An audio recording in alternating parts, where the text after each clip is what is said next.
episode 83 of the Earthborne Games podcast. I'm your host, the resplendent Anders Carlson. You ready for the superlatives? I'm joined as always by the staff of Earthborne Games, the marvelous Maxine Newman. Hello. The exceptional Evan Simonet. Hey, Anders. The incomparable Andrew Fisher. Hello. And the astounding Andrew Navarro. Hi, Anders. Welcome, everybody. Sorry about that misread there, Andrew. It's good to see you. It was just one of those Freudian slips. Podcast for like 3 episodes or something, and then I just get dunked on. I think I'll take another 3-episode break. Has it been 3 episodes? Something like that. I feel like I haven't been on in a really long time because there was Gen Con. Yeah. And then I don't even remember what I was doing the one before. You did the rules sickos one, so it was a. Oh, that's right. Okay, yeah. We did do the rules. Oh, so it hasn't been that many episodes. No, yeah, no. But we're a little off our schedule because we took a week off there. Yeah, we did. Because I went to Death's Door County. But it's good to see you, Fisher. I think you and I have been apart for that long. Yeah. It might have been. I just haven't hung out with you, Anders, in that long. I know. We missed you. I know. Yeah. Meaning me. Good to be back. Why do people say we sometimes when they just mean me or us? Give us a hug. It's the royal. The royal, we, yeah. You know? Yeah. The royal we. I took a royal we this morning. I was going to make some comments about how you're the king of our podcast, but you've lost that privilege. Yeah. I think now you're emperor or something after saying that. What's higher than king? Well, I'm 42 now, and the wheeze get longer. Well, thanks for joining us, everybody. We've got a wonderful, wonderful show today. We're going to do some fun stuff. We're reaction streamers now. What does that mean? This is the Earthborne Games Reacts podcast episode. Do any of you watch reaction streamers? I do. Yeah, so do I. That's how I get some of the internet stuff that pops up. I only see because I see it pop up with a reaction from somebody. Oh yeah. What is that? Why are we drawn to that? Wait, let me just clarify. We're gonna talk about some of the YouTube coverage and stuff that's been pouring out lately in a little bit. But anyway, yeah. What are you drawn to, Maxine? I don't know. I mostly watch it because it's a way for me to like kind of re-experience what it was like to view that thing the first time. Oh yeah. You know, like if it's a video game, like I watch a lot of people play Deltarune because I love that game and I love re-experiencing like certain moments for the first time and seeing people like, oh my god, like my mind is blown over certain things and like it's cool. Mm-hmm. Yeah, I can relate to that. Yeah. I think people will seek out, like, you want to naturally share these things with other people, but the experience of showing someone else a thing from the internet is the worst. Because, like, they feel obligated to react some way, and then, like, that awkwardness makes them less likely to react or, like, kind of taints what would have been a natural reaction. And so then you get that thing where they watch the YouTube video you thought was great and they go, okay, or whatever, and then you feel the worst. It's a very painful experience. Are you talking about when you're literally holding up the phone for them? Yeah. Oh my god. Oh, like everybody hates that, and I feel like everybody has experienced that on one side or the other to some degree. And so I think, like, rightfully so, we don't do that as much anymore because it's painful.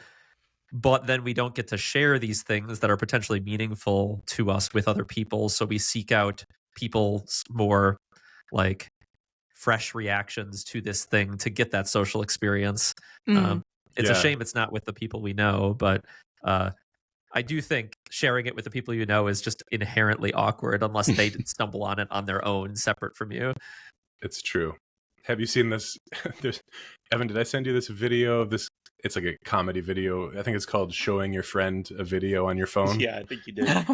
And the guy just stands next to his friend and he's like, watch this. and he just proceeds to play the entire film of "Don't Mess with the Zohan." That Adam Sandler is so relatable. He's like, "You're just showing me the whole movie. Watch this. This is a good part." See, I put my own spin on it. I just described a funny video that I've seen to Megan. Like I just did. It's even worse. It's true. But we're all just trying to connect. And that's why I think those reaction videos, sometimes the people are aware of what we're looking for and they love everything they watch. And we're so giddy, especially when it's music. Do you ever watch ones where it's like a young black guy watching like the Eagles or some shit? Oh, something that he's like, I've never seen this before. Oh my God, this is amazing. And you know that all the old white guys in the comments are like, yeah, I'm validated now. And they'll just like fill the comment section with like other like, check out Black Sabbath now. Yeah. I like when it feels genuine, but I also feel like sometimes it can feel forced too, you know? Not to be a downer, but sometimes I feel like these things are not genuine. No, that's not 100%. How dare you imply that some people might make YouTube videos just for views? I know, it's hard to believe. I think we're pretty sincere here. Yeah, I'd say I'd rank our sincerity as very, very high. Yeah, there's no tricks, but mostly because we're too lazy to edit. I will say, don't forget to like this video and subscribe. Click that little bell. It helps us a lot to grow our channel. So if you love Earthborne games, it's as simple as clicking your mouse or tapping your finger. To 5,000 subs by the end of the year. We'd love to make that happen. Would we? Is that our goal? What are we at? No, I'm just making stuff up. No, that's true. Our reactions, we're not going to actually watch the videos, but we'll talk about them. Anyway, banter time complete.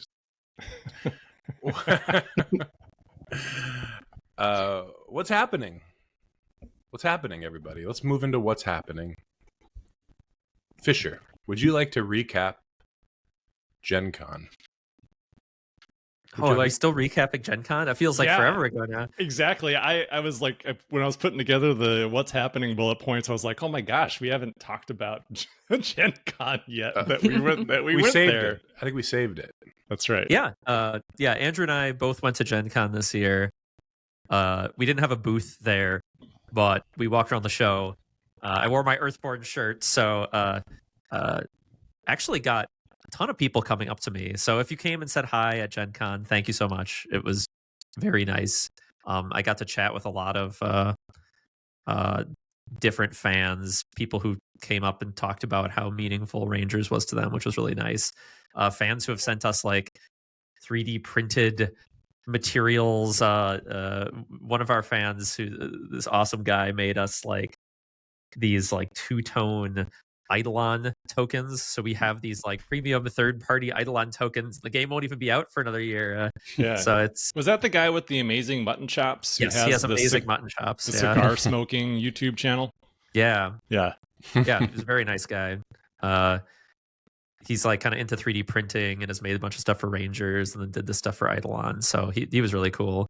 But ended up talking to a bunch of people, which was fun. Otherwise, like, because we didn't have a booth, we weren't selling products. We mostly just met with people, got to meet with some of the partners and other folks from the industry. It was probably the closest I've come to attending a Gen Con in 15 years, 16 years. Last year you were working mostly for Brotherwise, doing the promo stuff for Cosmere, right? So you didn't have as much free time. I was doing a bunch of Cosmere RPG stuff, which I did some this year as well. Last year was a bit more con, but I was still like, I ran a bunch of games and stuff, so you don't really get to see the show. I got to see the show floor more than I have maybe in the last 10 years combined, to be honest. Which was neat. It was cool to I sat down and played a bunch of different demos and checked out a bunch of new games. I think my impression was that this year was a bit lighter. I think because the timing on the tariffs meant that basically the shipments of games that were going to come and arrive for Gen Con had to depart China basically when the tariffs hit. And so a lot of the tariffs, a lot of people pressed pause and then started to back up when the tariffs went back down to like 30% with China. But that delayed a lot of people by a month to 2 months. And that was just the month and 2 months that made them miss Gen Con. So there's a few different games that were supposed to be there that won't be coming out here for another month or so. And so I think it was a little bit lighter on the new releases. Yeah, I had a very similar experience to you, Fisher. Like, I talked to so many fans; it was really awesome. Just meeting people organically out and about. I felt like the people who I just randomly bumped into was they were all so beautiful and sincere, and it means a lot. And I've had lots of interactions with fans at Gen Con. Like, I haven't gone since 2019, last time I was there with FFG. But like, even back then, like, I would have interactions with fans, and they'd say, love your games, et cetera, et cetera. But like, never in the way that they do with Rangers. It feels just so meaningfully different and far more heartfelt. Maybe because it's our own company and the our own creation, but I do feel like the reactions to it are seem deeper to me. So that was really cool. But yeah, I did have the thought, to Fisher's point about there not being a whole lot there, that if we had a presence there and we're selling Rangers, I think we would have done very, very well. I was back to thinking like, oh man, maybe we should be going to Gen Con. But then by the time I left, I got so many, like, because I did get plenty of people who I was talking to who were telling me it was like their best show ever, like that they'd hit their best sales numbers by the end of the day on Friday. So they had, the full weekend to go to eclipse that even further. So clearly business was good, at least for the people who I spoke to. But then I also talked to enough other people who are like, yeah, Gen Con, like, it's not, like, it's really hard to stand out here. Like, what, like, are you really discovering anything? Because there's just so much to see. Like, most people are just going to the booth where they know the thing they want is. And so I kind of like ended up kind of going back and forth. But I think the long and short of it is like, we're pretty invested in PAX Unplugged now. And I feel like some of the sentiment I was hearing from people is that PAX Unplugged is kind of poised to take over for Gen Con when it comes to like the biggest tabletop convention in the States.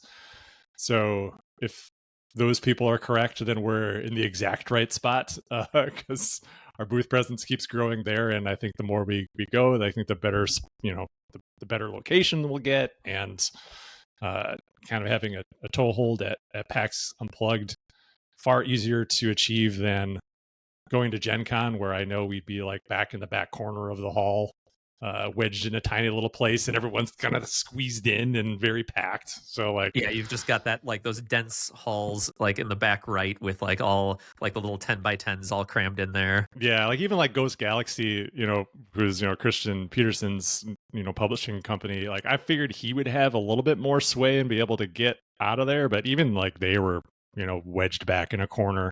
He's at least he can kind of span it, so his booth's got a pretty big presence. But yeah. Like I was talking to like Clint at Necromolds, and they were crammed in this little 10x10 back there. Yeah. He got hit by the tariffs, so he didn't really have much product, so he didn't mind too much, right? Right, like that right. His presence was small, but he's kind of tucked back there.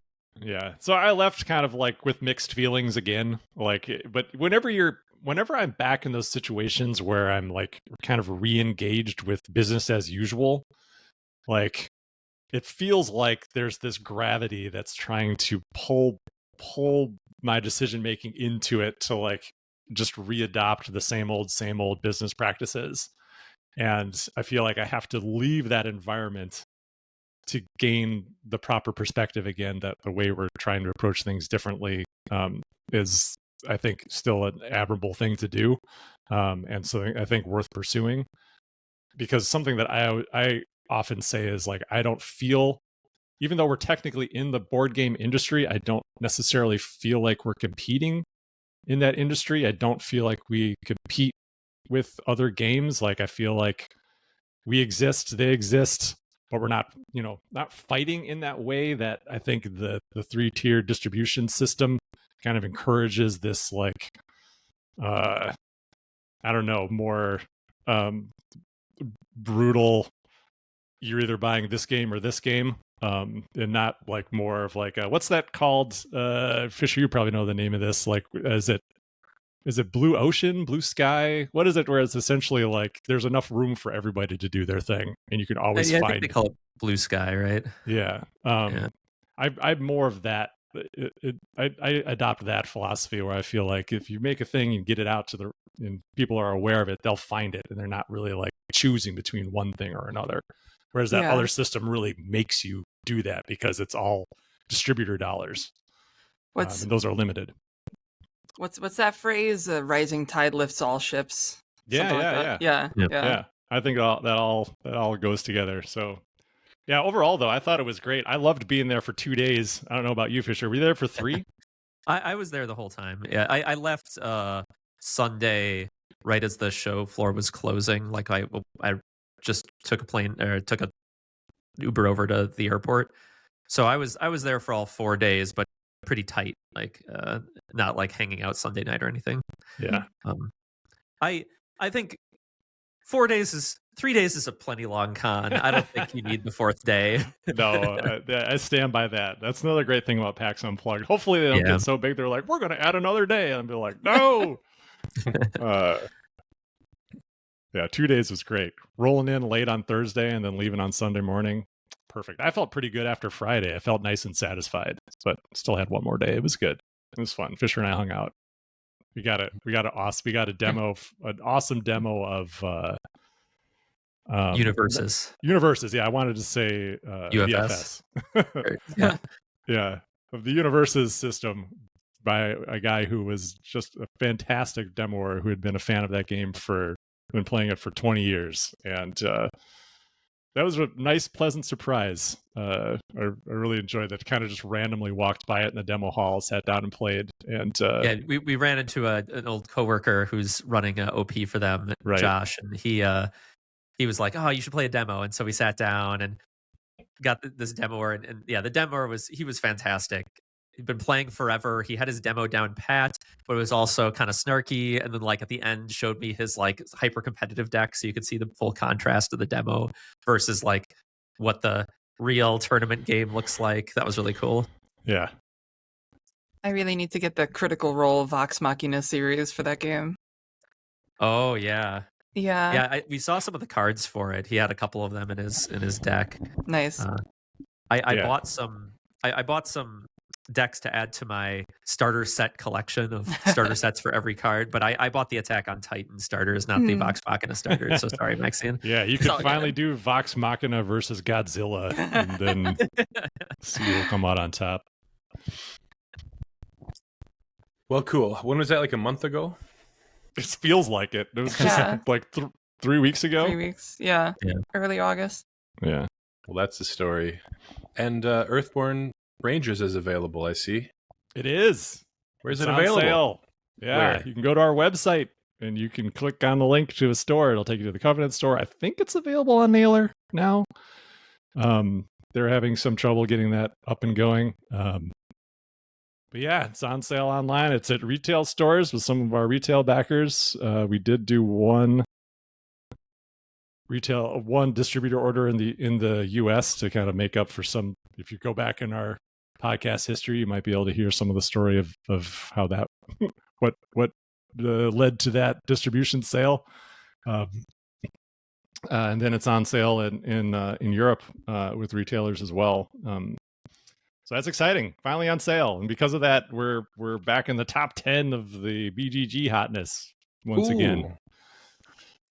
So that's a couple of years. Thea's Swamp just bumped us off number 4. We're back down to 5 right now. Yeah, I saw that. That's fine. That game looks cute.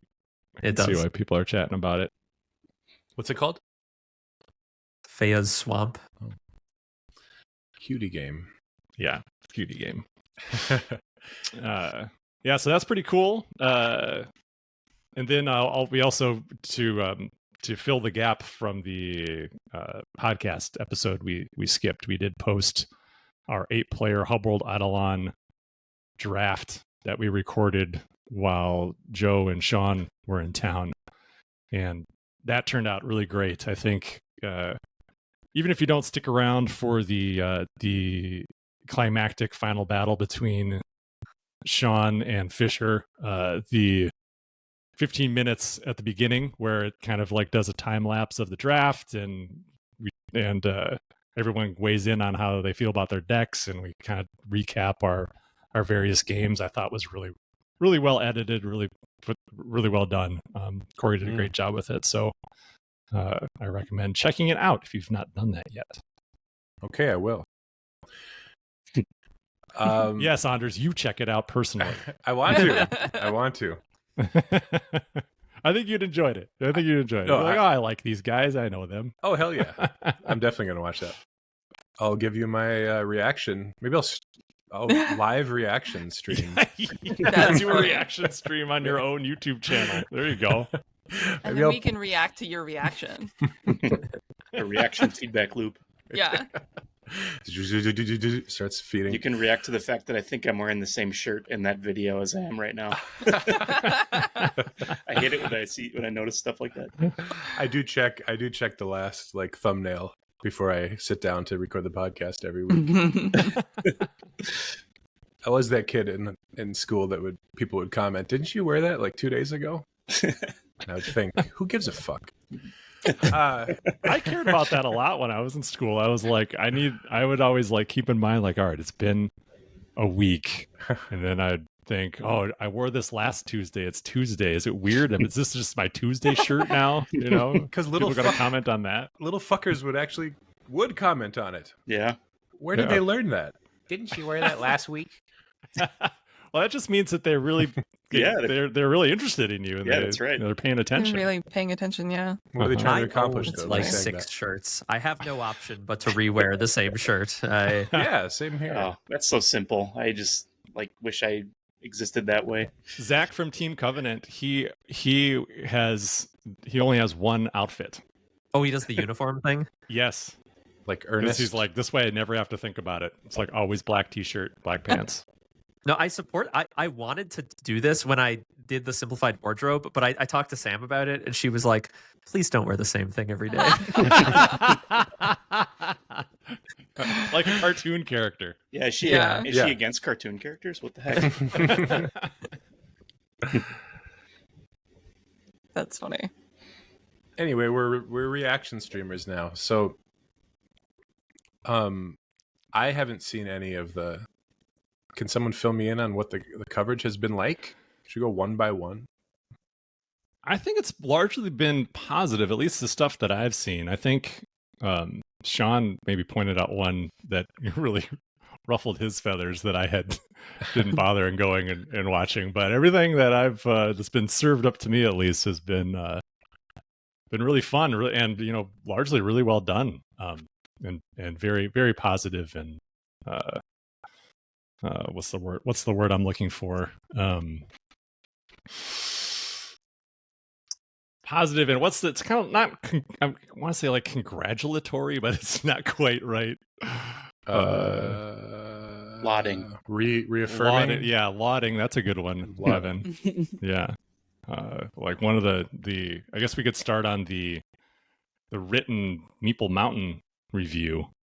Which really took me by surprise. That was a great review. Yeah. Or they called it a singular achievement, which I thought was pretty awesome. Like, because usually you hear that in like movie trailers. So I really appreciated. He like opened with sharing like a photo of him in the woods as a kid, and it was very, I don't know, like I am glad that the game is evoking those memories in people. Like we've talked about this before, Andrew, but like so many things from the game, even though you're doing these crazy interactions with the giant murder cats and stuff, like there's a lot of it that is inspired by my own time outdoors, even if it is this like incredibly amplified version of like the intense moments from that. So I'm very glad when it brings up those same feelings in other people and makes them kind of think about that more. So I really like that he opened with talking about that experience and everything. Yeah. Singular achievement, that's something we can put on the box. Have you heard what Alien Earth did? sorry to go off tangent a little bit, but what did they say? It's the sequel show to something that people really liked. No, 40 years ago. They quoted a review saying it's a world-altering breakthrough, but the review was talking about the plot. That in the story, there's a world-altering breakthrough. And they took that and they made it seem like the show was a world-altering. Yeah, wow, that's hilarious. That's amazing. Yeah. Well done. Alien Earth altering our perceptions of our world.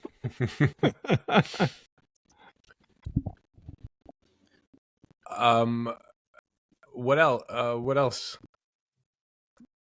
RTFM tutorial? Wait. Yeah, of some of our coverage, RTFM did a tutorial, which is great. I love that there's more teaching resources out there. For those of you who aren't familiar with, I'm sure most of you are, but RTFM, I think, primarily came to prominence due to their having the best Twilight Imperium teach video, I think, on the internet. That's what made their channel popular. And so Shay did the backers, their Patreon backers voted, and they ended up doing Rangers. And as always, it's a nice, thorough teach of the game. So they do a great job with the kind of longer, more complex teach videos. Yeah, I didn't watch the entire video, but I watched maybe the first half of it. But the best part I felt, I don't know if they do a callback to it at all later in the video, but I really enjoyed the dramatic scripted opening with the main guy. What's the main guy's name? Shay. Yeah. Shay, with him in his ranger garb, out and walking around and doing the talking about the biscuit mission. I really enjoyed that a lot. I wish more people would do stuff out in the woods with their with their sheets for ranger cloaks. I can't wait to see a Ren Kobo cosplay or something. I know. I still, all right. So that's the thing for PAX Unplugged. If anyone's going to PAX Unplugged, wear at least one day. At least wear a cloak. Just a cloak or a big hat. Yeah. I feel like the ultimate praise would be people that. to Rangers cosplay are getting on our social feeds. You better believe it. So. Oh yeah. We should bribe them. What else? Some biscuits. Yeah. I hope, but maybe we don't appeal enough to the cosplay community. I don't know. I don't know if you need to have some sort of threshold to break through to that group where people are making stuff, or it just hasn't landed with them yet. I don't know. I think it's ripe for cosplay though. Cool. Oh, absolutely. Sure. Yeah, great designs. I'd love to see someone take one of Evan's Ranger illustrations and turn that into a wearable outfit. Why don't you do it? Let's do it on the show. Why don't you do it? I don't know what to do. Yeah, Andrew, you did for our first playcast, didn't you? Yeah. Well, all I did was put on a poncho. And, and a one of those shade hats that is also vented underneath. It's a foam big kind of dopey looking hat. I have two of those hats. I did get a cool new poncho for my birthday. So yeah, when the weather changes, you better believe I'll be poncho guy. Poncho funk. Does it have a hood? It does. Yeah, really nice one. Yeah, my wife got it for me in Colombia. It's awesome.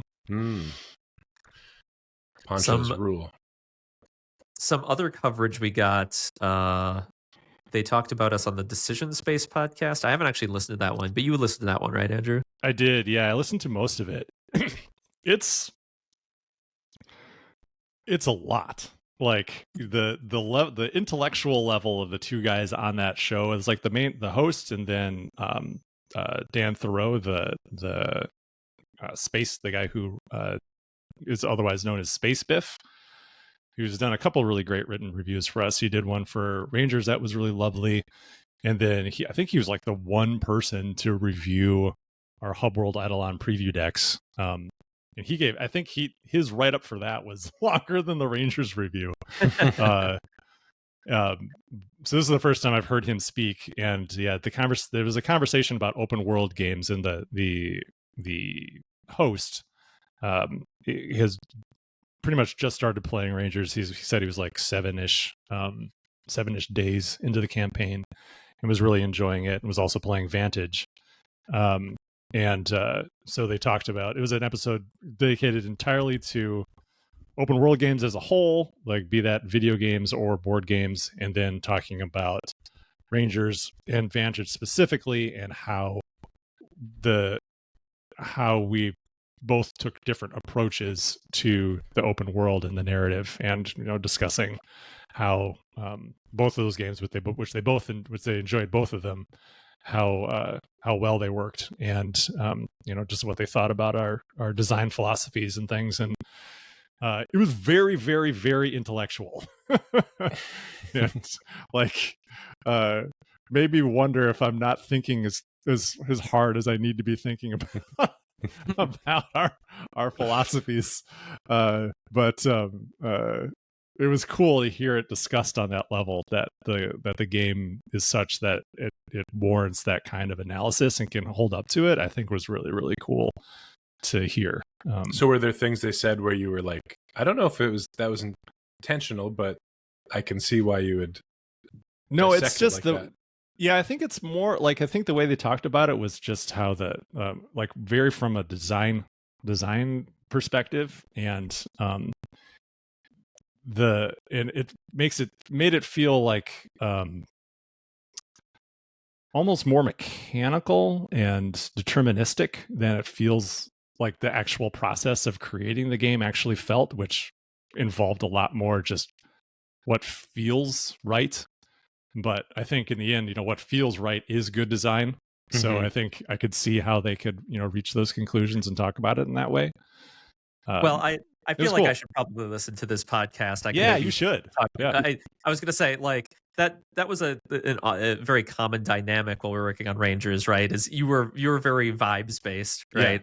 Yeah. And like I came in and like I was kind of doing like the rigor and the planning behind the vibes, right? Yeah, and so exactly. like I definitely should give that a listen. I'd be Yeah, curious. I think you'd enjoy it. I think you'd enjoy it.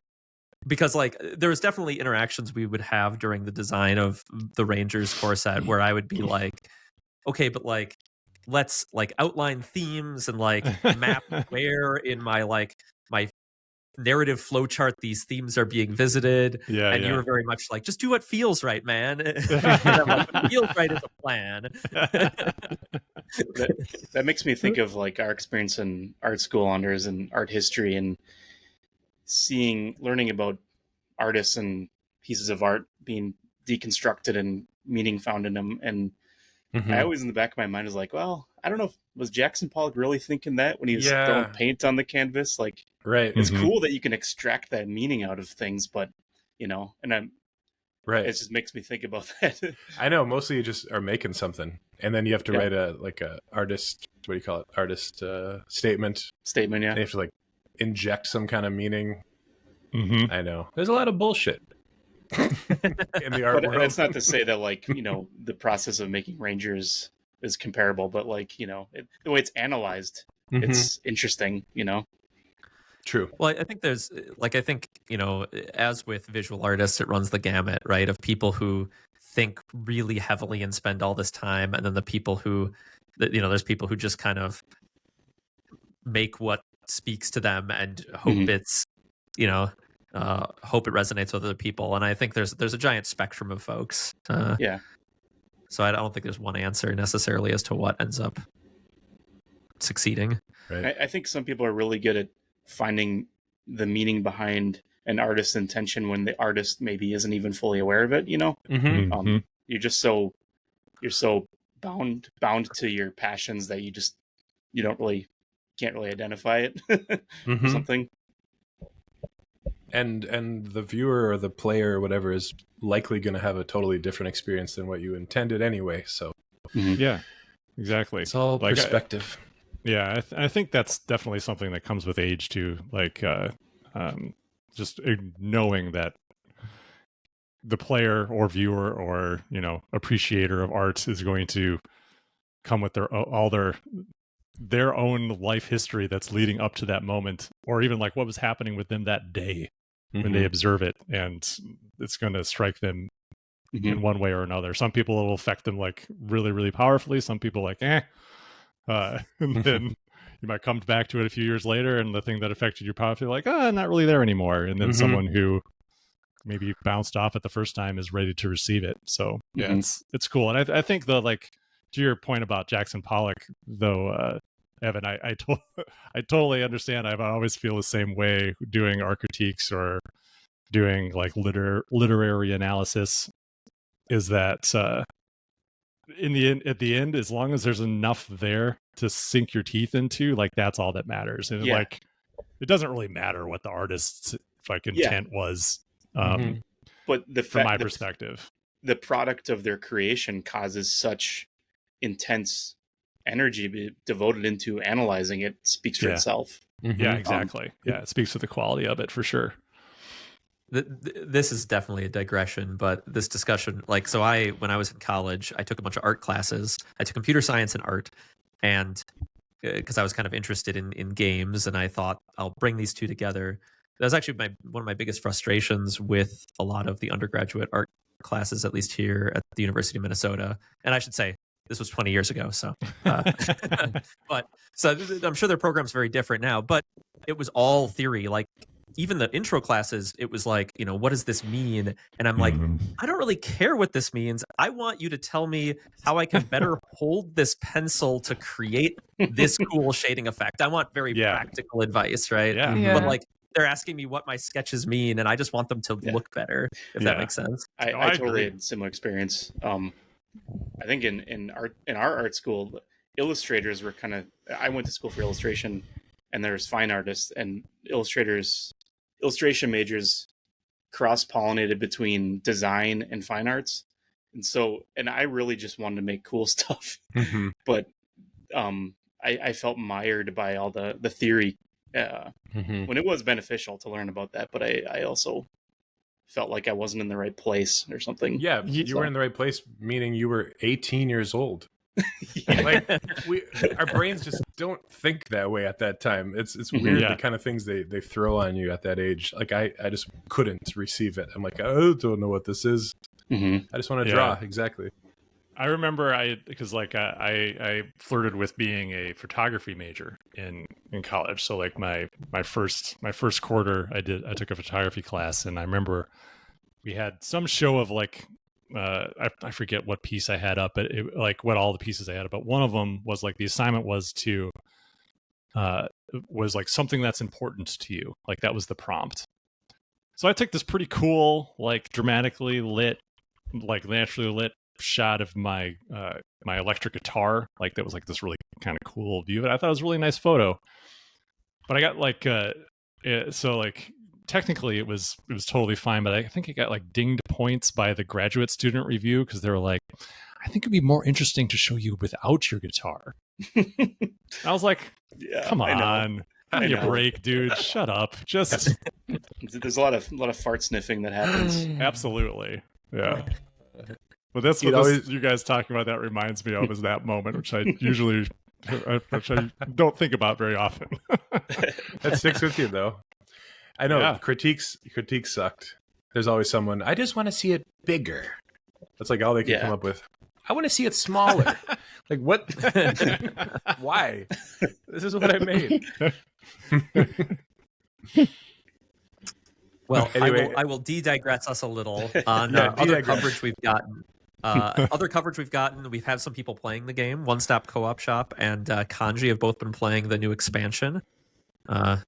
Yeah, Kanji's already finished his playthrough. He spoilers if you watch his stream, he did fail in the main mission for Legacy, which I usually like pop into his stream every once in a while, because sometimes he'll get stuck on a rule, and then I'm like, oh, I gotta launch into action. I can't expect Chub Frog to be everywhere. So I haven't watched the whole thing like contiguously from front to back or anything. So I checked in with him the other day. I was like, how's it coming? He's like, yeah, actually I lost. I'm like, oh no. But he said he still had fun. So I was like, well, hopefully you'll play again and make different choices now that you know a little bit more about what you're doing. There's definitely more time pressure in that one. And I know he got a little swamped in the fungal forest set for a while. Yeah. Did you see any of that stuff? Like, do you know what happened to him? Did he just have a lot of trouble with mycelial stuff because it was just he wasn't prepared for that level of he was just getting blocked, intensity. especially by the obstacle. Like it'll give obstacle or dangerous, which is effectively obstacle to everything. And that was really getting in his way. I think partially too, he plays often with this mentality of kind of like getting ahead of the location, clearing it out, and then traversing. And Legacy pushes back harder than Lure of the Valley did. And there's kind of this secret that maybe I wish I should have conveyed better to Rangers players. Hoping people would figure out, but sometimes you just got to take fatigue. Calypso's mission, actually, her side activity with Cal in the core set is all about trying to teach you that taking fatigue is good sometimes. And like, for example, in the fungal forest, the moment you don't have obstacle or dangerous in your way, it might be worth taking 4 fatigue to just get out of there, right? And so but people are often afraid of that. But like what you don't think about is like drawing another path card is probably more than 4 fatigue of lost progress. So like that 4 fatigue might feel terrible, but it's better than drawing like the giant turtle. Spoilers. So anyway, I think kind of learning that lesson and also just getting a good draw one day helped him pull out of that. But I know he was stuck in that for a couple days. Yeah. Okay. Yeah. So maybe we'll go back to it at some point. That'd be cool. And also the one-stop co-op shop. Mike just played through the first session. You got some rules a little wrong, but for the most part, what I really appreciated was he did a really excellent job of reading and doing voices That's of cool. the characters, which I thought was really good. So if you want, it's mostly spoiler free. It's like the first day. He kind of goes through it at a very, very rapid pace. If you're familiar with his stuff, like he's a very fast talker and like he does his cuts very, very fast. So he gets through it pretty rapidly. But if you want a little taste of Legacy of the Ancestors, and if you pick up the core game and haven't given much thought to the expansion, then that's I recommend checking that out. It'll give you a good sense of the flavor. Cool. Should we move on from this talk? Get to some questions. Or is I think so. Do we want to talk about the one non-Earthborne thing? I think it's worth maybe mentioning just because I think our listeners would appreciate it. Yeah, go for it. And that is there's a YouTube channel called Shelfside who posted a recent video called "The Rise and Fall of FFG," which, as our listeners know, is where we all used to work. And when I saw that, like Corey shared that in our staff chat, and then shortly thereafter, like deleted it out of it because he started watching it and was like, this isn't worth sharing. Yeah, I thought I was losing my mind. I didn't, because I saw it and then it wasn't there anymore. Yeah, Andrew and I too. Yeah, it was yeah. But we were Maxine and Fisher and I were playtesting when he posted that. I think it was like on Friday, and on the drive home, like I listened to the majority of it, then I finished watching when I got home, and I don't know what I was expecting. I guess I was hoping that there would be a little bit more journalism happening, or thoughtfulness put into it, or like a stronger thesis, even if it was like misguided. I think I would have appreciated more than what the video was, which is to say it's not really great. Mostly just kind of like your boilerplate like fan speculation, connect the dots type stuff. But I think what it ultimately said to me was like, I think like, because I was disappointed because I'm obviously invested in, like you guys would be invested in hearing that story told well, but I think it's an interesting story. And really just, I think, speaks to the opportunity out there if anyone wanted to do more of a actual journalistic approach to to discuss that story, I think that could be a really cool video if someone wanted to do that. There's definitely a lot of information on the internet about it if you search for it, but I also think like you know, it's not like we're like uncovering government secrets. Like it's not like we're like someone like trying to figure, you know, like go through like the Kennedy assassination and figure out all the angles. Like I don't think there's anyone discussing that video that's like hard to reach or Are you saying all the angles, like there was multiple shooters? That's right. Yeah. the Zapruder film on the fall of FFG. No, it's just like I just was thinking of all the people that were mentioned in the video. It's like I feel like if someone were to say to me, and I imagine to the other people who were, I wasn't very much in that video. That does not factor into my my dislike of the video at all. But it was mostly like Corey, Konecka, Kevin Wilson, Chris Peterson, because it was very like design focused, which, you know, makes a lot of sense because, you know, those guys were really the core of the design, especially at the beginning. All those guys would be available to talk to, and you could ask them questions and learn about what happened. And then compare the interviews and like actually put together a really cool piece that spoke to the truth of the matter. So yeah, I think overall I was just pretty disappointed. I just really wanted it to be good, and it just was. It just was kind of, I don't know. I don't think it really offered very much.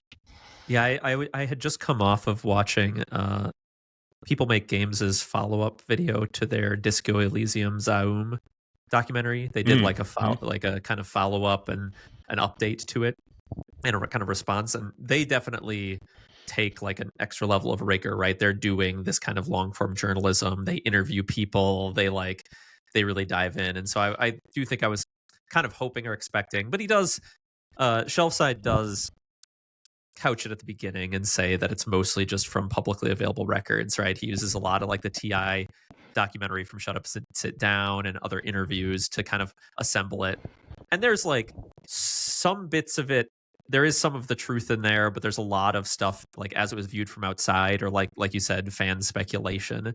So it's kind of this muddied mix, and of his own admission, he doesn't really tell like a strict timeline. And so that was one thing too, that like, especially having been in it, like there's not this his thesis kind of breaks down as you look at like the timeline of things. There's some of like the golden age of FFG as he describes it that came out in like 2020, and like some of the fall that is like back at like 2012, right? And like, you know, these things are progressive, but I do think there are some things that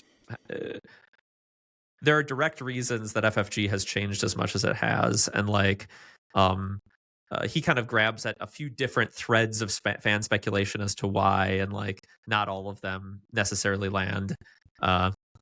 So yeah, it was there's some interesting information in there, but I definitely don't think it kind of tells an actual story about what happened there. Yeah, I think like when he at the beginning called Legends and Lairs and Legends, I was like, all right, well, this guy doesn't. He's not even getting that detail right. Well, and that bugged me. Even all the way towards the end of the timeline, he talks about Asmodee being owned by PAI, and they're now owned by Embracer, which is, I think, is a very for many years part. now. Yeah, and it's a very important part of the story, right? Like that. Their ownership by Embracer and Embracer's game focus has definitely kind of changed that question, like a little bit of like, you know, the motivation of the ultimate shareholder and things. And so like missing that Embracer thing was kind of a big deal to me as part of how modern FFG is portrayed. Yeah, totally. We'll link it in the description. You can, if you haven't watched it, you can check it out yourself. Yeah. That's right. So why was there a fall? What is his thesis, or what is his? It's just not as good anymore. Yeah, essentially, like that part. I think he's pretty accurate. Is that FFG used to be this awesome thing that did everything, and now it's the thing that does very few things and is very different, and its focus is very different. So he's mostly coming from it, I felt, from a board game perspective, and I do think that is the biggest thing in FFG that has definitely like tailed off a lot in the last few years. And whereas you can look at the other aspects of that business still existing elsewhere, like RPGs are now with Edge, like the miniatures games went to Atomic Mass, like a lot of that stuff still exists just in other places. And I don't really think he even went into any of that, which I think is an important part of the story too, about like framing what modern FFG is versus what it was, because a lot of those pieces still exist. They're just been partitioned off into different entities. I am grateful though that seeing that video, I felt gratitude for being able to be part of the golden years of FFG. Absolutely. Because it made me realize what a strange beast the company was, and made board games, miniatures, card games, did it so everything. much. The entire industry in one place. Cool. Yeah. Yeah, I agree. Yeah, and like talking about this, like, FFG's still around. They're still making some wildly successful games, right? Like Star Wars Unlimited is wildly successful. Arkham is wildly successful. Yeah. And to your point, Andrew, I think he's very much approaching it from this board game perspective of like FFG used to release a ton of board games and now they don't. Right. And like he even talks about at the end, the new Twilight Imperium expansion they announced, Thunder's Edge, like bringing back some of those feels because like, FFG is releasing a board game again. And so, FFG is still there. I think he's just kind of, a lot of the golden age was this FFG that was wildly prolific, which it is not anymore. It's a lot more focused now. And I think that's part of what he misses is the prolific nature of the studio. Yeah, exactly. Yeah. Alrighty, we're a little late to opening the mailbag, so let's do it. Let's do it now. Let's do it. I don't know if you want to look ahead and gray some out.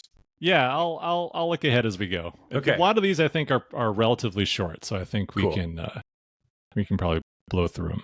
Well, let's start with God. God of Toast says, "What did your process look like for making the card pools, specifically specialties and backgrounds? What changed your thinking for Stewards of the Valley since that revamped the pools?" Yeah, well, I mean, this one's potentially not a short one, but I'll try to keep it snappy. The card pools, like as you can kind of see in the rule book, we took some inspiration from kind of like role-playing game choices. There were a bunch of cards that had kind of been designed and developed over the iterative course of Rangers. When I came on, there were kind of these pools that got used for character creation, but one of the challenges was deck identity and kind of like, what are these different pools doing? So Brady Sadler and I worked together to take those and kind of redivide them up into the pools you now know. And so some of that was to try to create strong themes. At the same time, in the core set, we were kind of revising some of how the aspect system worked that helped us make each aspect have a very strong identity. But for the pools themselves, the biggest distinction I can draw is between backgrounds and specialties. Like previously, they were just kind of both doing similar things, but because specialties have roles, we kind of tried to change what the roles of the two types of set are. So broadly speaking, the backgrounds try to kind of set up and support different archetypes, and the specialties try to execute. And so you'll see kind of some bleed between the two, like where exactly a card falls might not, it's not all of one or all the other, but you'll see that the backgrounds will be focused, Artisan focuses on setting up and supporting gear, whereas like Artificer, like has a lot of gear. So those two natural pairing, but each of the other specialties have gear, and have enough gear that you could mostly run gear from them. So they pair with Artisan nicely. And so similarly, the other backgrounds are trying to do different setup to pair with the execution. And so that's kind of one of the main focuses as we split things up. From there, I kind of had like a color pie document of, to borrow some terminology from Magic, that broke up the different approaches to things into the different sets. So for example, we had this concept of like evasion. How do you get around cards in play? And then the different sets would, the different specialty sets as they execute would evade in different ways. So the Explorer is all about dodging, that very temporary evasion. The Artificer is all about actually using the avoid action and exhausting things more permanently. The Conciliator can reduce things' presence, so they're not fatiguing them. So they each have these different approaches to how they kind of evade stuff in the wilds. And so we kind of did that with all of the different primary mechanics in the game to divide it up. So that's kind of the simple answer to how we divided up those pools. And then in Stewards was just building on those pools and then adding a couple new ones. So those new ones, we looked at new approaches and how they're approaching the problem, and Devi did work to kind of identify and like develop that for those pools. And then for modifying the existing pools, because we're only adding 4 new cards, a lot of what we did is we just looked for archetypes that there were archetypes that we had some cards in, but honestly didn't have enough support to make a full deck. Or that archetype would have to be a secondary archetype. And so we would try to identify those archetypes and help make cards that help support builds with your core cards that maybe didn't have enough cards to fully flesh them out yet, to help augment the core set and make new options out of the cards you already have. Well put. Thank you, Fisher. And thank you, God of Toast. Icarus writes, I'd be really interested to hear how you approach writing in Rangers and how that's changed over the years, especially with Maxine joining. Also, in relation to character creation, how much backstory do you have in mind for the various folks and things we're encountering? Yeah, so I guess we can answer the second part of the question first, or I'll answer the second part, and then you can kick off the first part of the question, Maxine. Sure. So the characters that you're encountering, especially in the core game and in Legacy as well, I think we with Sam Gregor Stewart, we created a small backstory motivation for every character that you'd encounter. It's not like a super deep like blow by blow of their entire life, but essentially like created a snapshot of where they are when we encounter them in the narrative, what their motivations are, what their attitudes are, what their personality might be like, and we did that for every major NPC and several other NPCs who did not make it into the game. So who are there in like a very, very supportive role or hardly mentioned at all. So we did do all that work, and I think it does come through with a lot of the characters you encounter, and I think the best ones have a lot of personality and are pretty memorable. So yeah, we did take the time to do that work, and I feel like it paid off personally. Yeah, definitely. For my part, obviously Rangers writing is very different from Arkham and my usual like horror writing that I do on the side. So the first thing that I did was kind of take in the writing of Lure of the Valley and sort of try to emulate it in my own style. And in terms of process, what we've kind of done is I will write like a first draft, and then I'll pass it off to Andrew, and Andrew will come up with his notes, in some cases rewrite certain things, and send it back to me, and then I'll take another pass, and we just kind of keep going back and forth like that for a bit. A lot of what I've been doing as time has gone on, and I've worked on different products, is trying to inject as much heart into it as possible and make the story personal, and kind of in a lot of ways the opposite of Arkham, where in Arkham it's very super high stakes and you as a character don't matter as much as kind of the overwhelming odds stacked against you. And in this is pretty different. Yeah, we're definitely still finding our way, I think, through the best process like that. We were just talking about this morning in the meeting right before we started recording. I think the challenging thing for me always is is trying to respect the time of Maxine or any of the other writers who have contributed, to where I don't want to rewrite things. I'm trying to not do that. So this last thing that we worked on, we're all talking about stuff that that no one's seen any of it yet, but it's coming, and I think it's turning out well.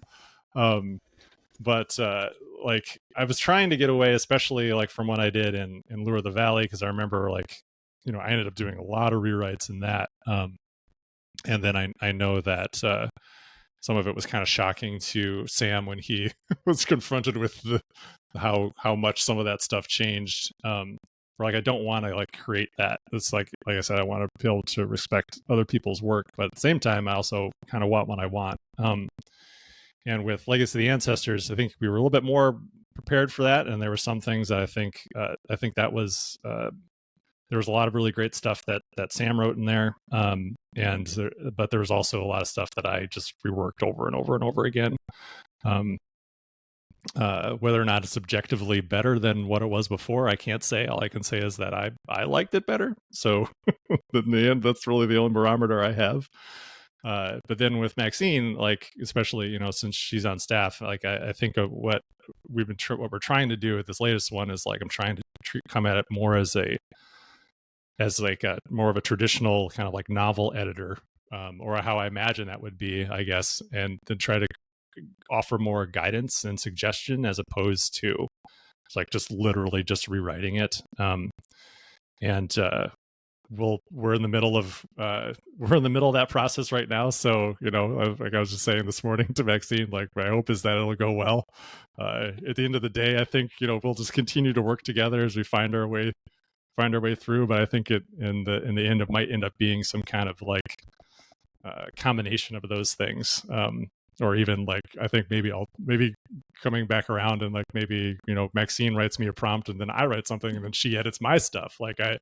I think there's a lot of opportunity. I think the collaborative, but I think at the end, the collaboration of it, I think is what makes it what it is and what makes it good. And I think even with the stuff in Lure of the Valley or in Legacy of the Ancestors that I ended up rewriting almost entirely,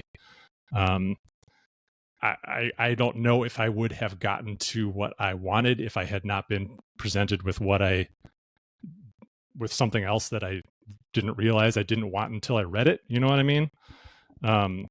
So I think it's just, making sure everyone goes in with the right understanding to know that might happen. And that's something that Fisher and I have talked about a lot. That's a challenging thing to convey. And it's something that gives me a lot of anxiety oftentimes, because I don't want to piss anybody off. But Fisher's always been good at coaching me through that, which I've always appreciated. Well, I think I've worked with a couple kind of creative director types who work better modifying something existing than working from whole cloth, right? And like you said, only kind of understand what they want when they see something else that's closer to finished.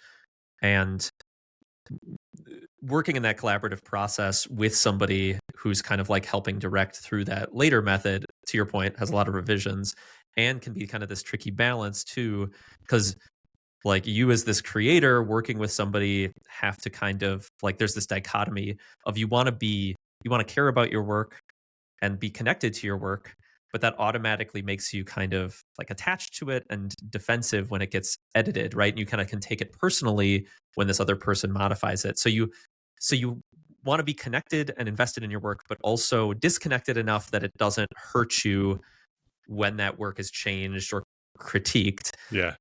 And those sometimes feel mutually exclusive. And as you get more experience, they don't necessarily have to be, but honestly, that feeling is always there. You just kind of learn how to like work with the feeling to keep that attachment and not become disconnected or jaded or burnt out, but also like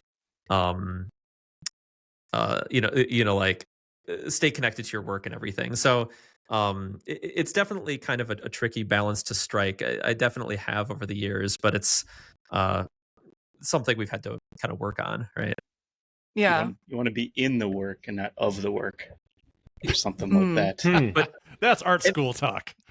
No, I think that's actually a quote from the Bible or something. Except world instead of work.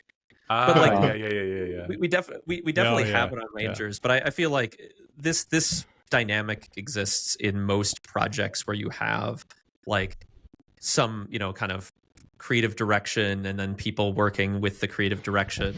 This kind of dynamic always emerges, right? And so that's one benefit of our team being kind of small. I know we're getting bigger, but is that we're able to we have the time and ability to work through that together. That in larger organizations, sometimes you don't as much, right? And like that's when that direction can kind of feel like directives instead of like, to Andrew's point, one of the nice things about Earthborne is it can feel like collaboration because we're working together. Yeah, it's very much a joint effort, and a lot of that's also because like it's ultimately it's your world that I'm writing in, and a lot of the details that I don't. I've soaked up as much information as I can, either through documents or just through osmosis. But there are occasionally a lot of times where I'm just like, Andrew, would someone say this? I don't think I need your help. Yeah. I think some of the best writing I've done is when my imagination just kind of like goes to these other like far corners of the world, and then I just pull out some like details that I'm making up in the moment that feel logical. And you're right. It's tough for anyone else to do that. That's very true. We have a couple other questions about writing. Haley says, in the past, Andrew has talked about keeping the language in Rangers classic and timeless. How much can you ensure that your creative vision is being seen, understood, and reproduced in a foreign language? And what does that process look like? I would say there's very little we can do apart from the speaking to the people who we work with and hoping that they respect it. I don't know. What do you like, Fisher? You work with the partners more than I do. Does that ever come up? Style? Style does. The partners are often like a lot of our interactions are more focused on like mechanics and getting those across. But I mean, to Andrew's point, like I think the biggest thing we can do here is just find partners who we like and trust to do a good job and to care about the product and understand the product well enough to interpret it in a way that works, right? Like we have to trust the people. Could we find somebody who speaks the language, but to that we know that we could like talk to and have like vet the translations? Sure, we could, but like we don't do that, right? We just work with our partners. We talk to them about what our vision and like the world and the vibes we're going for, and we trust them to do a good job. So I'm sure, how many different languages do we have now? It's I think quite you said a few. we're up to 11. Yeah, I don't. We're not released in all 11 yet, but right. We have released or are working on 11 other languages, and I'm sure there's some variance in like how they interpret the tone, but we also like ultimately, even if we could read their language, we don't understand their culture and the context they're releasing into. Right. And so like we have like, even if we wanted to, we don't understand enough about the people who are going to be playing that game to know. We have to trust them. Yeah. What was the literal translation, Evan, of Quizzy in Chinese? Yeah, in Mandarin? What was it? Like trick or treat something. Trick or treat master or something. Trick or treat. Yeah, something like that. It was so funny. I loved it. Oh man, I gotta find that now. Please find But it. it's when you do like the Google Translate of some of that stuff, you're like, is that right? Well, hopefully it's right. I love the German translation of Spire. It's like Cloud Spear or something, in German. Yeah. Something like that. Oh, I remember cool. that. That's cool. And Dr. Z asks, how much humor is the right amount in a game? How did you decide on that level for EBR, and do you think it's important to strike the right balance? Do you think about it? We've talked about this before. Like my feeling is that the humor comes at the table between the players interacting. And the important thing always for me is that the characters in the game aren't being like too self-aware about the setting. Like for them, the setting is life, like it's important, and everything in it is serious. Mm-hmm. And that seriousness then leads to funny moments. Like I've had so many, like a lot of the times, like I play like the Arkham Horror board game, Eldritch Horror, Arkham Horror LCG, like there's a lot of laughter and goofing around because or like Kingdom Death Monster, another perfect example. Like it's like deadly serious, but you end up just laughing and joking around about these horrible things that are happening because of the kind of the absurdity of it being a tabletop game. So I think there's plenty of humor already. Just like, well, hopefully you're playing with people who are fun to be around and make jokes, and you have a good time and you're laughing. You're not all just dour and depressed and miserable as you're playing games together. What should we do next? But I think that's where most of the humor comes from. Apart from that, I feel like a lot of like the humorous, there are a few like humorous moments I feel in some of the dialogue and stuff in Rangers. But I feel like that comes, like it feels like a natural, like in those instances, it felt like a natural thing to come up as part of the interactions. I think there's some jokes in Legacy that I can think of off the top of my head that just seemed like appropriate little moments to include, but never trying to be, I think, too overtly funny, because the players will just make anything funny. And I find like if the style of humor doesn't connect with me, I roll my eyes and I'm kind of done with it. Yeah, you end up kind of being off-put. Yeah, which is the opposite of what you want. I think there's like playing Borderlands. Oh, does it have bad humor? Let's just say they take a lot of swings. That's one way of putting it.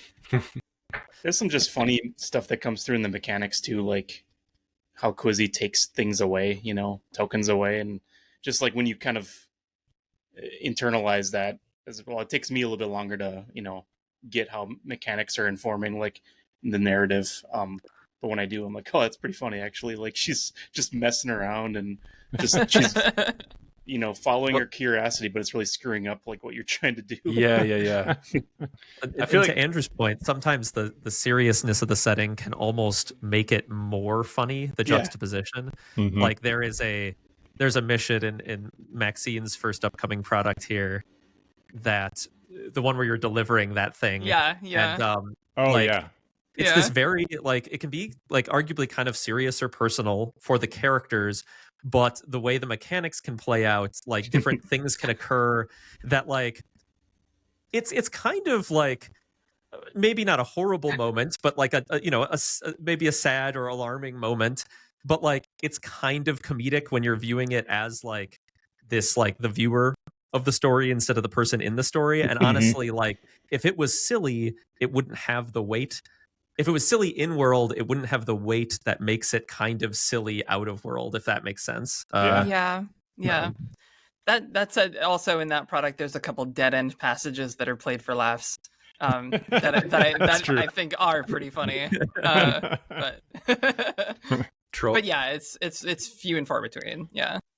I feel like party games can be genius in this regard. Like the difference between you do the humor. Yeah, like Cards Against Humanity is just constantly like, really, come on, like it's not fun to play the card that just has the most like outrageous thing. It's better to play, Oh yeah, That's my strategy. Yeah. It becomes an investigation into like how well you know someone and their humor. You know, yeah. You're like, this person, I think is great. This person's always going to pick the one that makes the least sense, and I hate them for that. Yeah. That said, there's a couple of Cards Against Humanity cards that get me every time. Yeah, like, oh, you got the trump card there. Yeah. Anyway. But like, have you ever played Anomia? No. Oh, Anomia is an amazing party game. Yeah. Check it out. But there's nothing funny about the cards, but it's so hilarious. It causes the players to do and say outrageous things. Wow, I'm surprised. That's like my favorite party game. Get it. But don't get the like X-rated one, because then it goes into Cards Against Humanity territory. Gotcha. Anyway, thank you, Haley. Thank you, Dr. Z. Wait, no. Yeah, Dr. Z. Dr. Z outed themselves as a European, probably, with the way they spelled humor. Speaking of Europeans, Stygian is here. And I like this question because it's about the podcast. Fisher mentioned talking during lunch about... You were talking to Stygian during lunch, Sten? No, I think on another podcast I mentioned, we were talking previously about what to talk about on the podcast. Right. Okay, Fisher mentioned talking during lunch about what to talk about for stuff we're into. I was wondering if the podcast ever influences your real unplanned interactions. Does anyone ever go, stop talking, save it for the podcast? Also, has it become a running joke to let episodes run upwards of 2 hours without me, your captain, around? I know that we definitely... I don't talk to these guys much outside of the podcast, unfortunately. But I know when we're talking before we hit record, we often do say, like, stop, save it for the banter. It's usually retroactive. It's usually like, we should have kept that for the banner. I know. It's too late now. If there's a way for you to secretly start recording without us realizing it, you'd capture a lot of gold. True. I think. True. Yeah. Anders, you tried that a few times where we were bantering and you just hit record, but then it like flashes the countdown to all of us, so we all stop talking. You freeze up like a deer in headlights. Yeah. Shut up.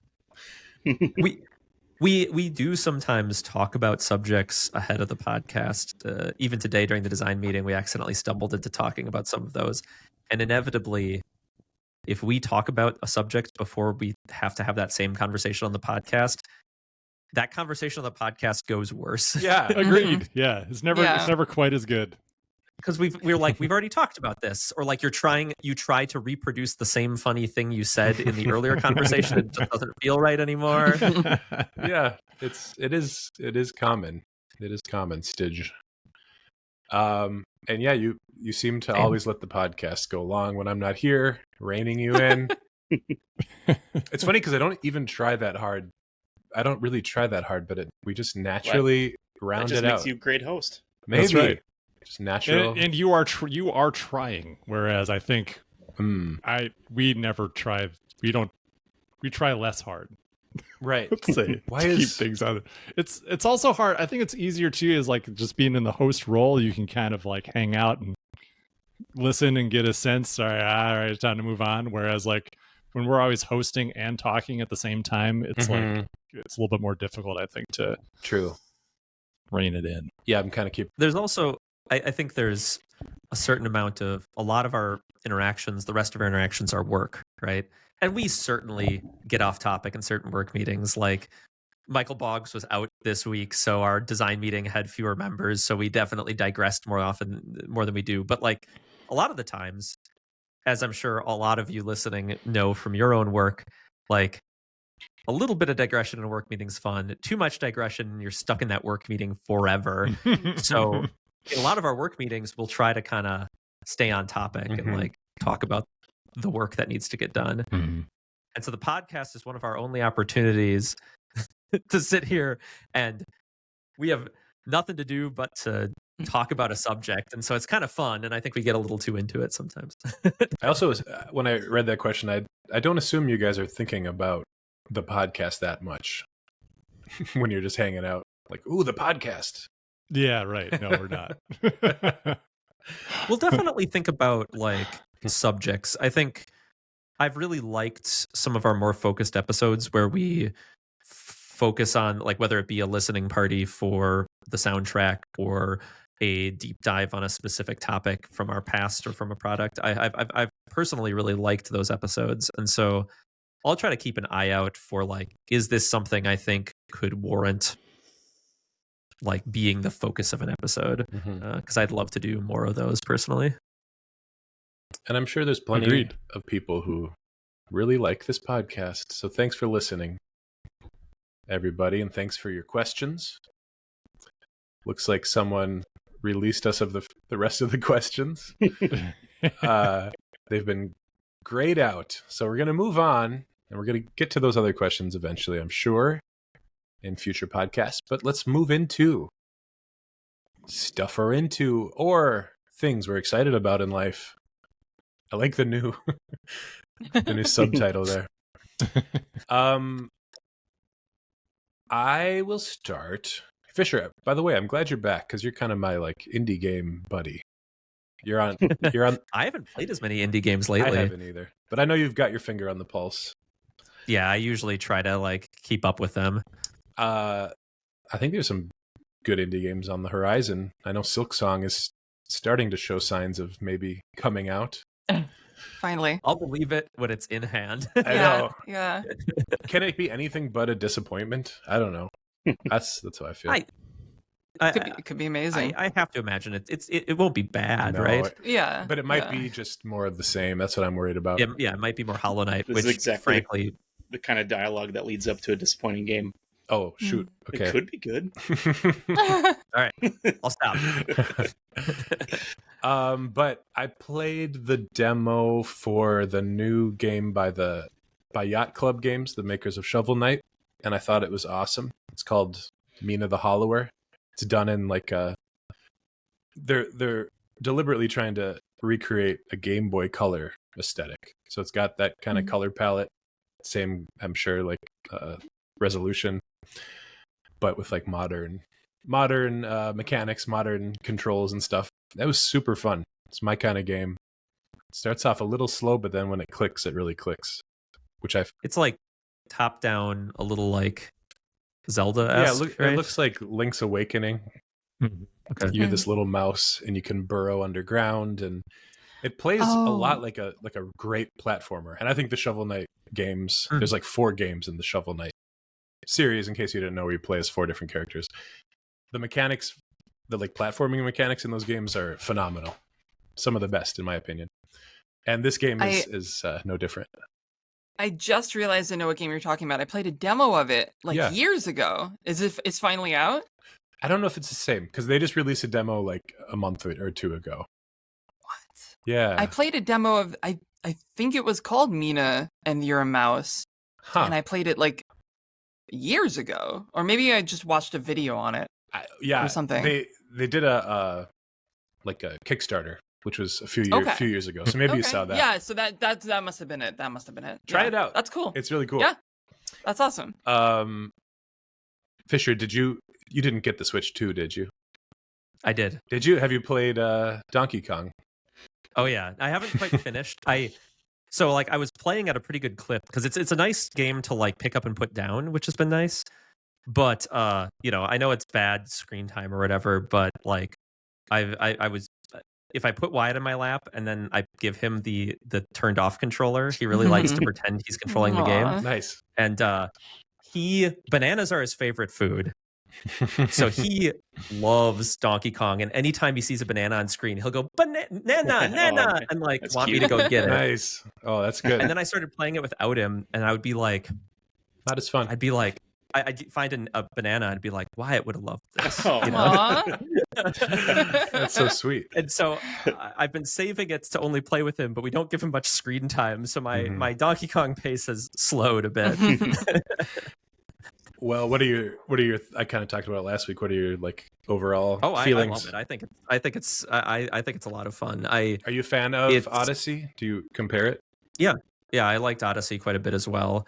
I think that when I first started playing Donkey Kong, I was a little skeptical of like the voxel mechanics and stuff. That first level I don't think is a very good demonstration of what the game is capable of at all. No.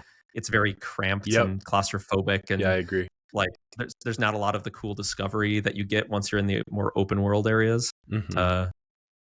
But I think they've done a pretty good job of it, and like I like some of the lateral thinking that their destruction mechanics bring to it. I think the camera is a little nauseatingly close and like frustrating to control, but other than that, I've been liking the game. Yeah, it's not without its flaws, but it's also kind of groundbreaking. I'm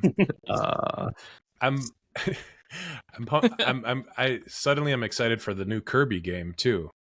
There's like a Nintendo Direct about this Kirby Air Riders game the other day. Oh, I haven't seen this at all. It's from like Sakurai, who did the like Smash Brothers games, so it's got that kind of feel. It's basically looks like Kirby characters, Super Smash Brothers, and Mario Kart mashup.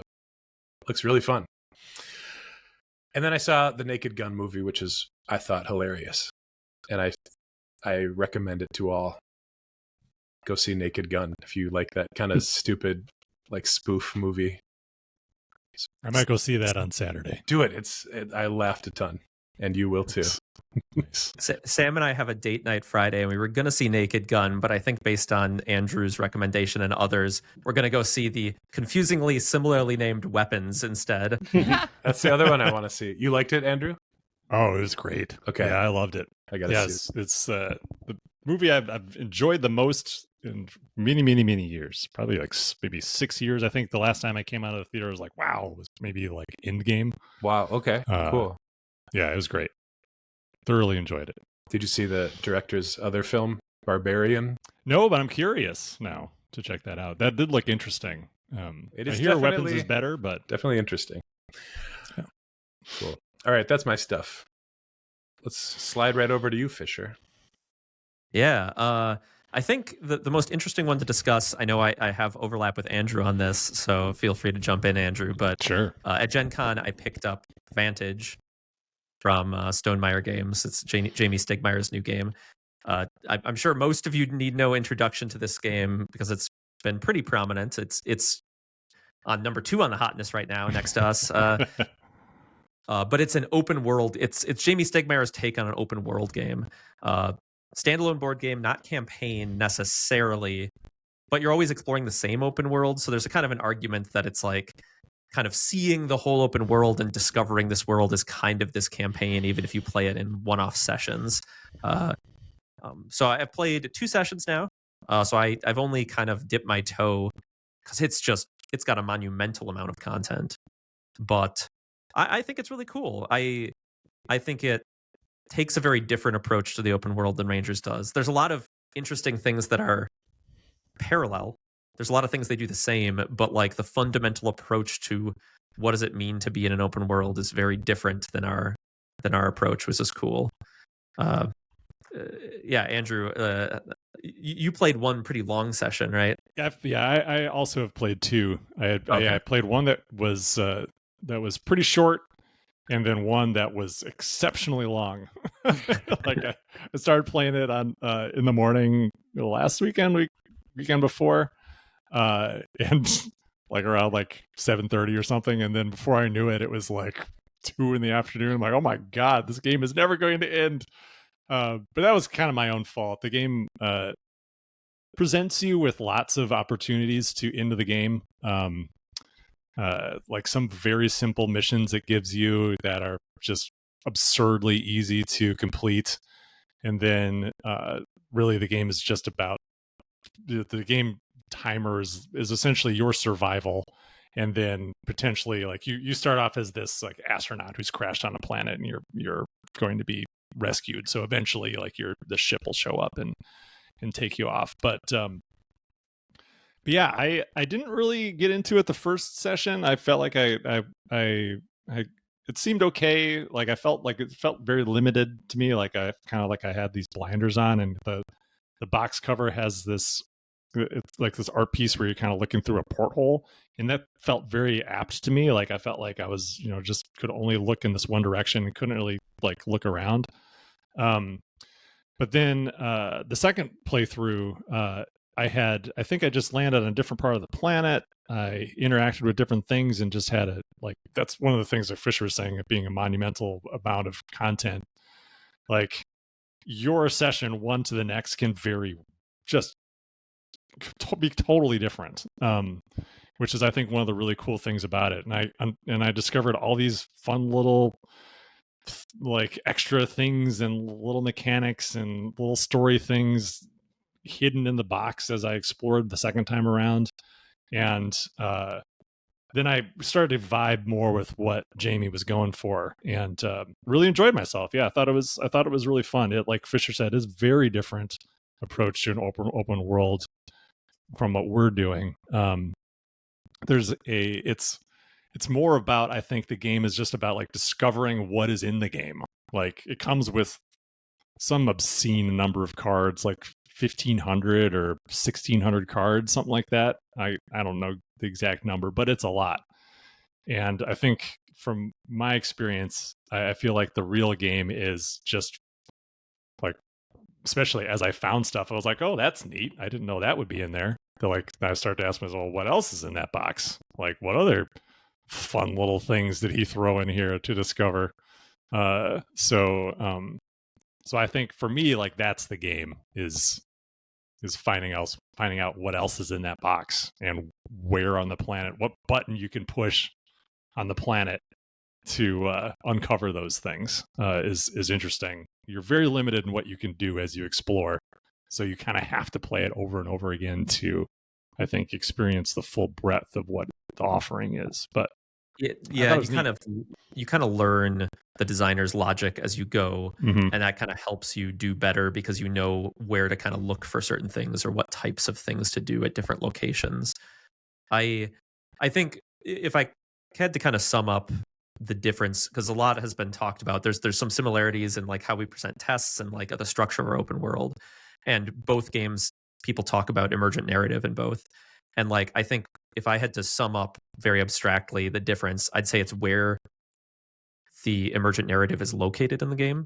For us, our emergent narrative, we have a pretty structured, strong, authored narrative that is the connective tissue that is telling your campaign and the overall story. And then how your Rangers are approaching that story and the moment-to-moment gameplay that creates, like, our card game system creates these emergent stories on the board of like how you overcome these things, or the moments to moment is emergent. I'd say in Vantage it's the opposite, where Vantage, your overall story is very emergent, right? Like, what destiny, what mission are you approaching? Like, you kind of get these randomly, they're very abstract, and you kind of have to connect the moment to moment things you're doing to this broader story to create that narrative for you and your personal character.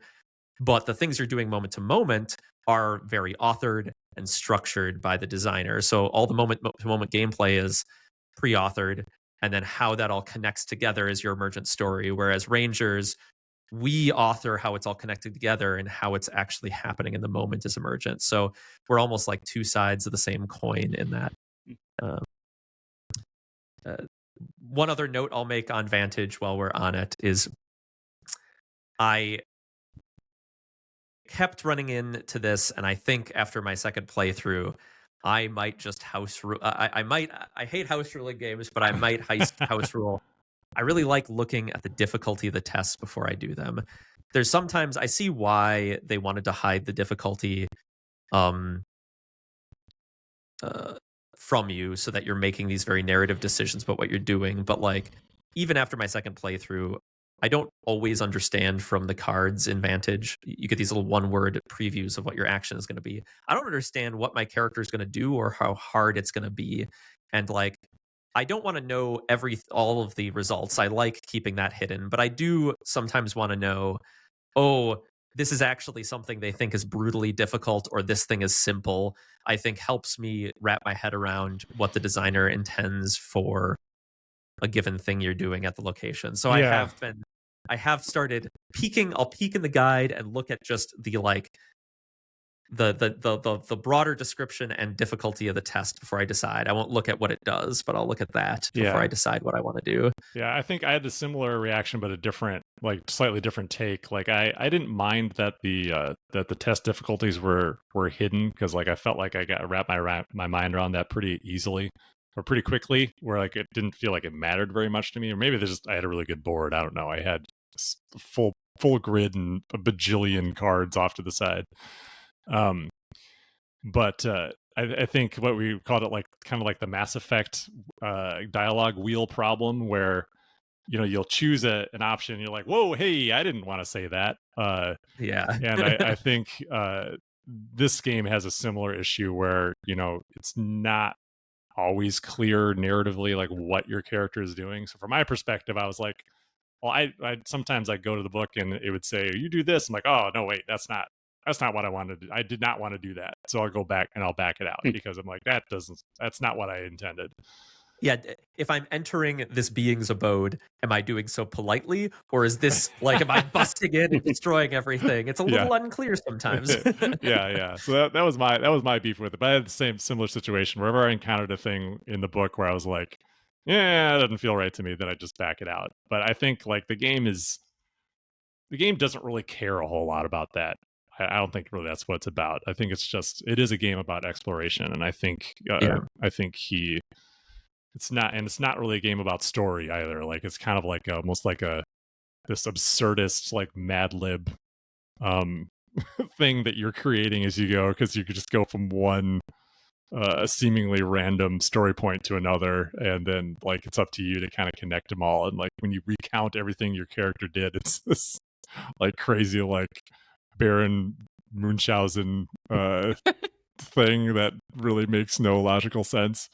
But that's not important. Like the cool thing is just like going and finding all those things and experiencing those like absurd things, and just again like seeing what's in there. So like what more could you ask for a game about exploration, is to like explore the contents of that box. Sounds awesome. I have a question for the two of you, since you've played it, and Caitlin has a copy, and I'd like to play it. Oh, yeah. But does it have the same problem that I have with Tales of the Arabian Nights, where I have a personal gripe with that game, that every time I feel like I'm like, okay, I'm really good at sword fighting, and then the story will be like, do you want to fight these guards, or do you want to talk to them? And I'd be like, oh, I'm really good at sword fighting, so I'm going to fight them. And it's like, all right, cool, roll sneak. And I'm like, what? Like, are you kidding? Like it's constantly like pulling the rug out from under me in terms of what test I'm making, and I'm like, you do not have that problem here. Okay, good. All the tests are presented like, you get all the test buttons. They're all one word of the things you can do at a location, and the button presents the skill they use. And in fact, okay, great. every skill has you read an entry. And every skill's entry is in its own book. There's a book for every skill. Right, you mentioned that. You're in the books a lot. It's mostly books. I like books, so that sounds good to me. Yeah. So you will always be. You don't know how difficult it is. That's the part that's like a little uncertain. That's fine. But you always know what you are using, and so whether or not you're good at it, but also what you're good at. You might have sockets on your board that help you with a certain skill, but you get these skill tokens, but they're pretty ephemeral where you spend them. So like what you're good at kind of changes throughout the game until you get a tableau that's like built around something. Yeah, exactly. Like my tableau is all blue tests and red tests. So guess what I was doing at all the locations? Blue tests and red tests. Fighting and walking. Yeah. That's right. Okay, cool. I'm on board. That sounds really cool. All right, that's me. Okay, cool. Vantage talk. Evan. Yeah, actual board game talk in the stuff we're into. People are going to be stoked. Evan, how about you? Yeah, so I recently went to the Source Comics and Games, which is like the local place that we all go to, I'm assuming. I just was feeling like I just wanted to peruse the new stuff, and I ended up feeling like I was getting back into comics. I realized that they have like a new run of West Coast Avengers, which I thought was really cool. So I tracked down like all 9 of the 10 comic run, which is great. Like I'm glad that it's limited to just 10, because I don't want to like read a story forever. So that was pretty fun. But what I was unexpected of at my time there was I saw there was like a Mega Man X volume or issue 1 comic book by Udon, which is like they like do a lot of Capcom stuff. And I just grabbed it. I thought it was cool, and I read it.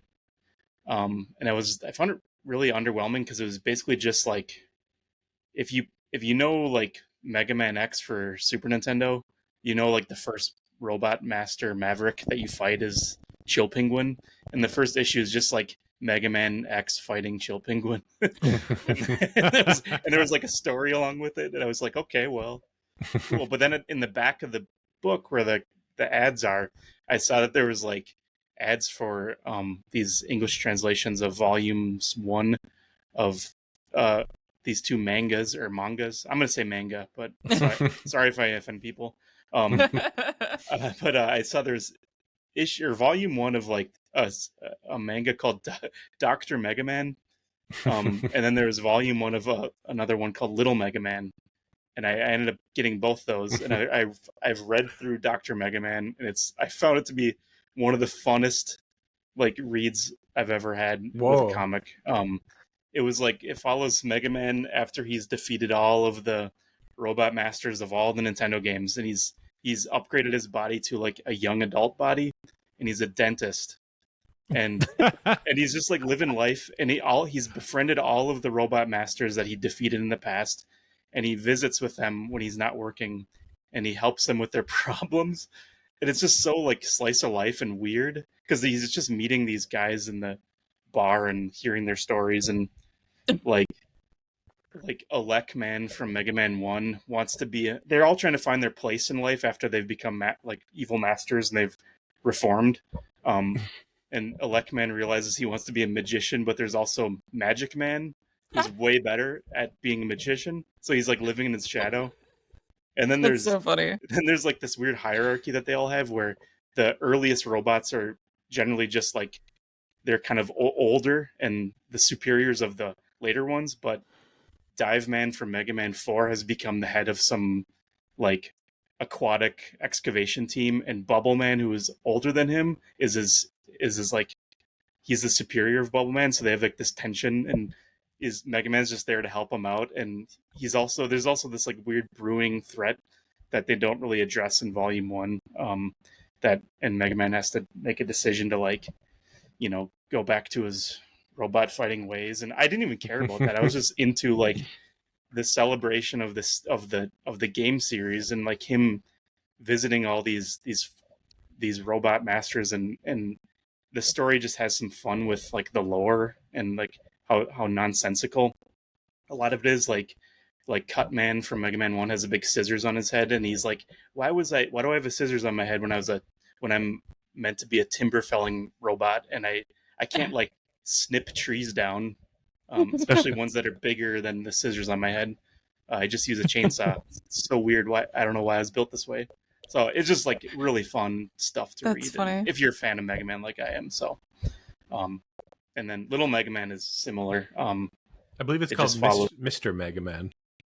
Yeah, but there's also Little Mega Man. Oh, but I think you said Dr. Mega Man earlier. Oh, did I? I'm sorry. Yeah, Mr. Mega Man. You're right. But yeah, Little Mega Man's similar. It's him as the little Mega Man boy from like the Nintendo games, and he and his sister are constantly dealing with Dr. Light's weird antics, and it's another kind of slice of life thing that is surprisingly super funny to me. And I don't even think it's because I'm a super fan of the series. It's just genuinely funny. So, nice. I would recommend it if you're interested in exploring more of the world of Mega Man. I love this discovery for you. Yeah, it was surprising. I feel like, I guess I guess if other mangas are like this, maybe I'm like maybe this is my entry point into a whole new medium. Manga. I can loan you a bunch of my manga. Sorry. No, I'm gonna try to say manga. I know that's how it's. No, you're fine. I've got a bunch that if you're interested in getting into manga. Sure. I got to read your book first. Yeah, that's true. I keep forgetting to give it to you. Every time we get together, I'm like, the Mr. Mega Man kind of reminds me of One Punch Man in the like using this like ridiculous premise to kind of comment on like real life and growing old and these existential questions. Yes, very like, much so. Yeah, it's fascinaling to me to be like caught off guard by the direction of the story. So, yeah. Well, we're going over time here, so let's move on. Yeah, no, I'm done. Yeah, sure. To Maxine. Yeah, it's not your fault, Evan. So I wrote down a couple games that I'm playing, but I actually am going to ignore them and talk about a different game. Okay. I've been playing Sunderfolk with my partner. Oh yeah. And yeah, that it's made by Dreamhaven. And it's one of our old coworkers worked on it. Importantly, Kara. Yeah, Kara. Who you might know from a bunch of FFG games. And it's really fun.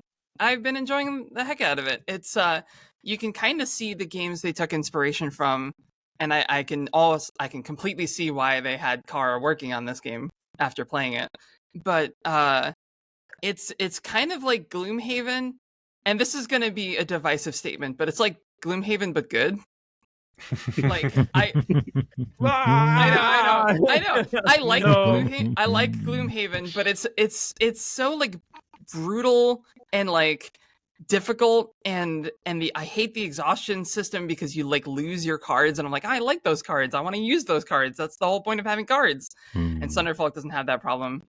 So I've enjoyed it a lot. It's still a challenge, but it's definitely like a bit more forgiving, and the characters are cute, like the sprites are adorable, and yeah, it's just a fun, really cool couch co-op sort of game in a world where couch co-op games are dwindling. So I love that, and definitely check it out if you like board games, because it's basically a board game. Cool. Yeah. And then the other thing I wanted to mention briefly is K-pop Demon Hunters, which I finally watched and is so good. It's so much better than it sounds. I mean, obviously, if you like K-pop, you'll like it. But if you don't, I implore you, please watch it. It's very good, and the music is fantastic. I think it's like top of the charts everywhere is the music from the soundtrack. Like the top 11 songs on Spotify right now, 7 of them are the entire K-pop Demon Hunter soundtrack. I saw this video online of this guy at like some Ren Fest where his whole shtick was like people would call out songs and he'd play them on a flute. And I've seen this. People in the crowd wouldn't stop requesting K-pop Demon Hunter songs. Yeah. And he was getting mad at the crowd. I think I've seen that exact clip. Yeah, it's really funny. But like, no, it's become a sensation, and I totally see why after watching it. It's a lot of fun. Sweet. All right, Andrew, do you have anything? Yeah, I'll be very brief. So yeah, I played Vantage. I also played the Slay the Spire board game, which was gifted to me a couple weeks ago, and been a lot of positive buzz about that game, and I can confirm it is good. I will say, however, that like some of the discourse about it is like, oh, it's better than the video game, and I don't think I agree. Definitely not solo. It has nothing to offer in solo play that you cannot get out of the video game, unless you just really like doing all the upkeep yourself. Like if you played Slay the Spire and you're like, I wish I could track all this stuff myself, no, and you felt like you were missing out, then yes, Slay the Spire board game is great for solo. But no, I think where it was really fun was playing with Sebastian. We played 2-player, and that's something you can't do with Slay the Spire. I guess there's like a mod that lets you play multiplayer, but that was really fun. So I really enjoyed it. So yeah, I think probably be playing more. Like the fact that I learned and played 2 new board games in the span of like 48 hours is I know a lot of people, maybe there's some people listening who are like, yeah, that's my everyday. But for me, that I was feeling very proud of myself. My reading comprehension for those couple days was like off the charts. I felt like, all right, I know, I get it. And so yeah, I played Vantage and Slay the Spire like on consecutive days. But yeah, if there's anyone I'm so late to the party on this. Probably everyone who's tried it wants to try it has played it. But I think my verdict on Slay the Spire board game is again thumbs up. I'll probably get that to the table again too. So that's all I've got. Awesome. Well, we did it. We're back. Good job, Anders. You kept us reined in. Yeah, it's still 1:49. We have 4 seconds before it goes into 1:50. So bye. Wait. I want to talk about K-pop Demon Hunters for another 10 minutes. Oh, sorry. Please go ahead. No, I'm good. I think check us out next week. Next week? We'll post in 2 weeks, but yeah, I think we're going to try to record next week before you have to go back to school, Anders, so that we can record during the day. It's going to be a special episode, so look forward to that. And thanks for joining us. We'll see you next time. Bye. Bye. Bye.